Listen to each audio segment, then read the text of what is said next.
So you might just hear the pipes in the background, and that means the parade's coming down from Dockert Bridge, which is up the street there. So I'll position myself across here and wait for them coming down.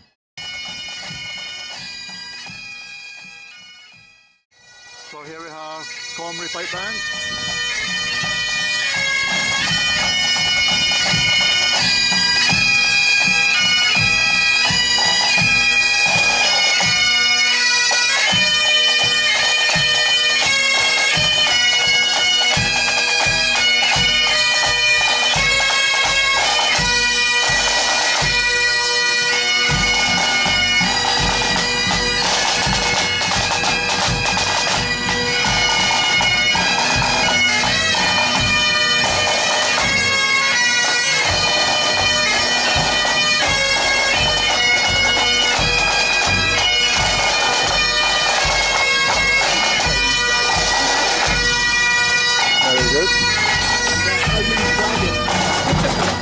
This is the, I don't know what this is, kind of like Comrie Fortnight. When it ends they have a float parade. This is a parade, I think.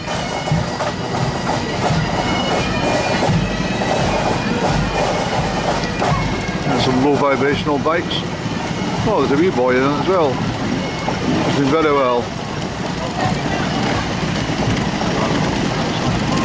Top marks. Top marks for the young chap in the bike.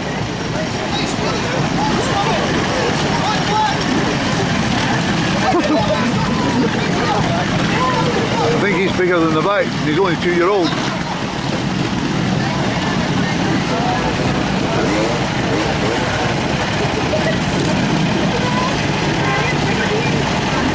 Very good, I have to say.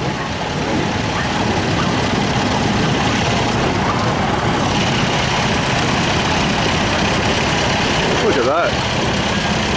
That must be, well, I'd love to say pre-1920. Let's cover these people.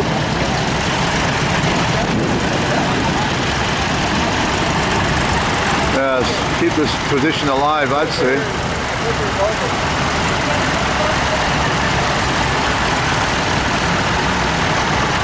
Very, very good.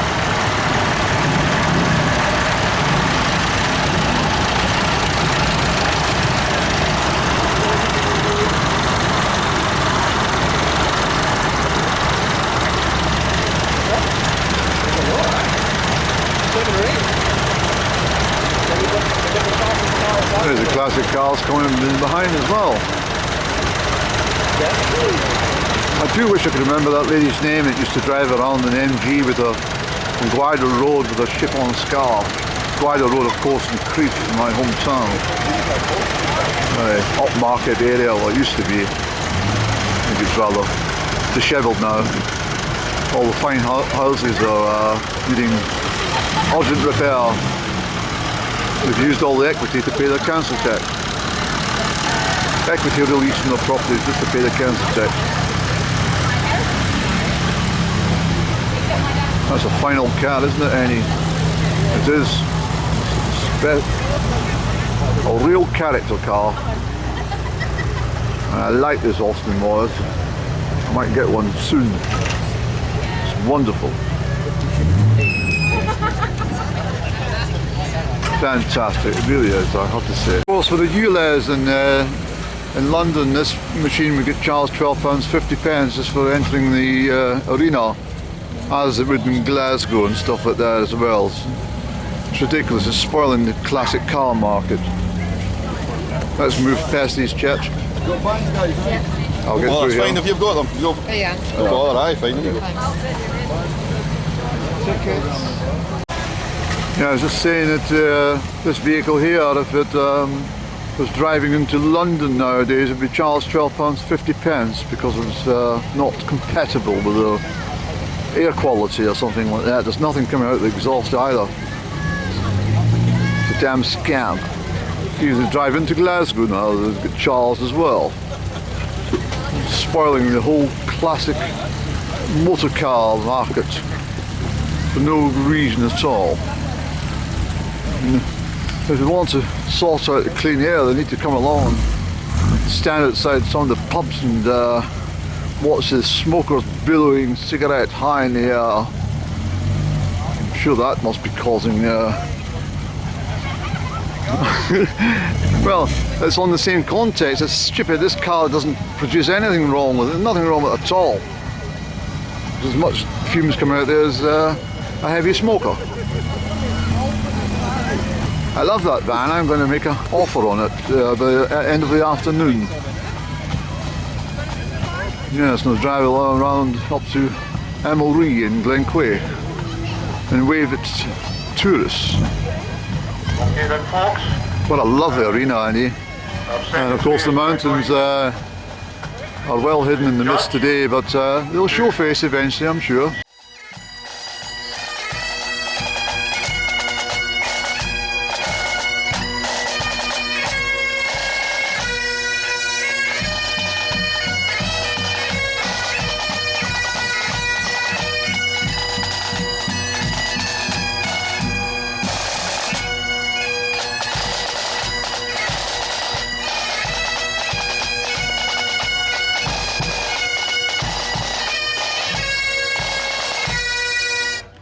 I've just spotted a tent which is sponsored by Alcoholics Anonymous.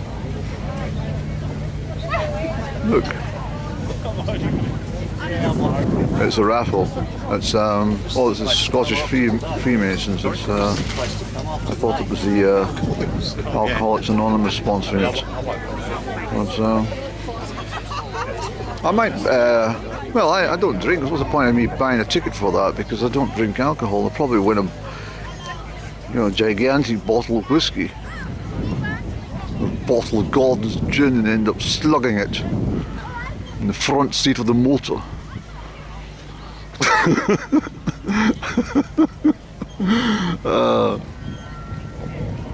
Staggering into the Killin Hotel and asking them, any chance of filling this damn glass with some ice, please?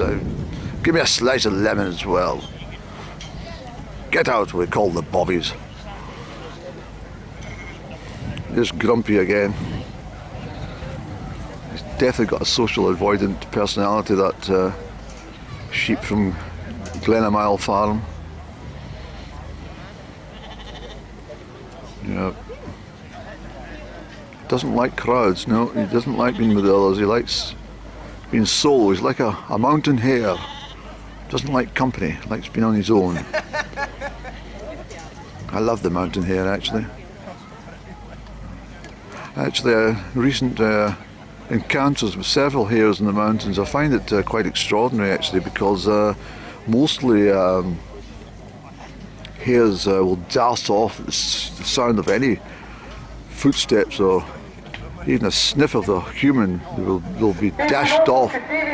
But these hares I saw late are all set and perfectly at peace with my nature. They were quite happy to be sitting there grooming themselves and nibbling on grasses and moss while I was in their company. I found it quite extraordinary, actually. But here's a couple of lazy ones over there. If you transfer those sheep over there, they would be sort of milling around the job centre, not because they're looking for a job, it's because they've been forced to by the Department of Work and Pensions. You know, get yourself along, find yourself a damn job. You've not worked for 5 years. You know, sort of people laze around the couch all day, watching daytime television, can't sleep at night. Yes. Unless, of course, they're ill. It's a different matter. Then if they've paid their national insurance and entitled to claim back what they've paid into the pot. Is that not right, sir? Let's have another go with you and see if there's any change in your attitude. Any changes I should know about? Well, you seemed a bit more agreeable than you were half an hour ago, anyway. Perhaps it was the pipe band that cheered you up. Is that correct? No, it cheered everyone else up. Very good comedy pipe bands. They are. What are you eating? Toffee? I hope it's a Killin Balzo. caramel, best quality. Perhaps you've got something from Fulton Mason. They do sweets. Have you? I don't want one. I'm not asking for one of your sweets. I'm just asking what you're eating, if it's toffee or... I hope it's not a wine gum, you end up with a sore throat.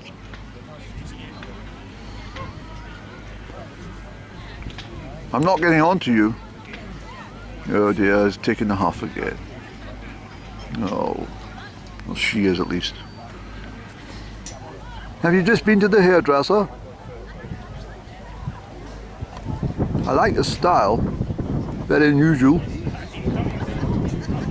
What do you call it? Not 1960s, that's not a bun. It's a bun that's fallen off the top and landed down the side of your ears. I would go back to the hairdresser and ask for them to re-examine the job they done earlier this morning. I mean, you're still very pretty, don't get me wrong, but I think it's the hairdresser's fault. I think there's too much of that actually. There's hairdressers which claim to be very good at their profession, but as soon as you walk out you wish you'd taken in a lawyer with you. That applies to barbers as well. Gents hairdressers. I think I might sit down the next time I'm in and say, may I introduce my solicitor, Mr. Griffin Jones, better name than that, Andy. This is Mr. Fisher, this is Simon Fisher, my legal representative. If you make a poor haircut today, I will enforce litigation upon you. I did ask you the last time not to cut it too short, and what happened?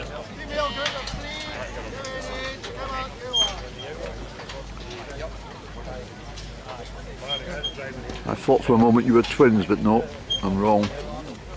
I have to say, what lovely sheep, eh? Really, really are. They've got a hard life. It's a tough life for you lot, eh?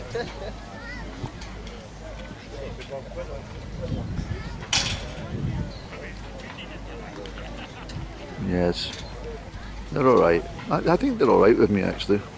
They're not jumping around too much. They seem quite calm. I don't think they're used to being taught to, about things. What's your favourite song?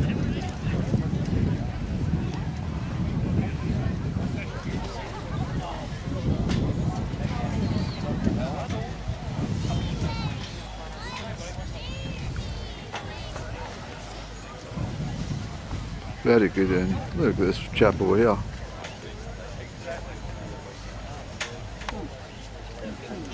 Really nice. Look. He looks like an old grandfather of all of them. Definitely. You got second prize. I think that you've done very well. Are you pleased? Oh. You got fourth. You seem to be more pleased getting fourth than this one does being second. Any reason for this?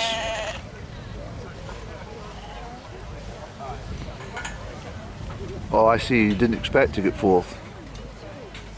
Oh, right. Well, that's one way of looking at it. It's a lovely rosette. I do like it. I like rosettes. I think they're quite traditional for the outdoor world. What do you call it, Annie? Who got first? This one. Well done. Well done, you. First place. Anything to say about it all? Have you got a few words for the viewer? You achieved first place. It is quite an achievement actually, amongst the good quality stock surrounding you. No comment? Oh well. And third prize for this one here. How do you feel about getting third? Oh, you've been told not to say much, is that correct? Keep it hush. Alright, I understand. Alright, so first, and second, third and fourth, not bad any.